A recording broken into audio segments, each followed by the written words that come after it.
Hello!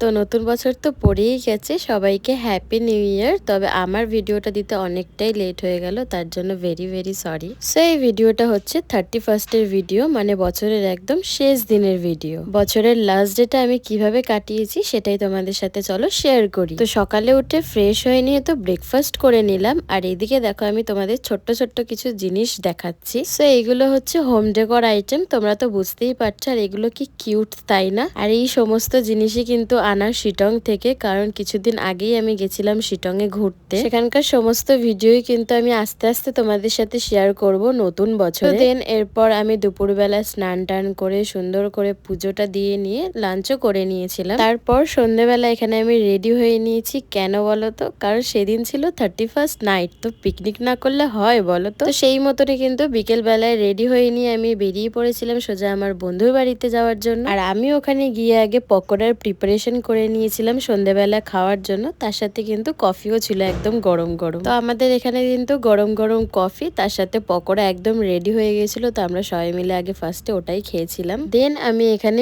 Main menu যেগুলো হবে সেগুলো রান্না বান্নাটা কিন্তু করা স্টার্ট করে দিয়েছি অলরেডি। তো একদিকে কিন্তু চিকেনের মশলাটা প্রিপারেশন করছিলাম আর একদিকে ফ্রাইড রাইসের ভেজিস গুলো ভেজে নিচ্ছিলাম। আর এই দেখো সমস্ত কিছু কিন্তু রেডি হয়ে গেছে। ফ্রাইড রাইস, চিকেন, তার সাথে হচ্ছে স্যালাড, সমস্ত কিছুই কিন্তু রেডি হয়ে গেছে। দেন আমরা খাওয়া দাওয়া করে সবাই চলে এসেছিলাম বাড়ি। তো বছরের লাস্ট দিনটাতে এইভাবেই কাটালাম।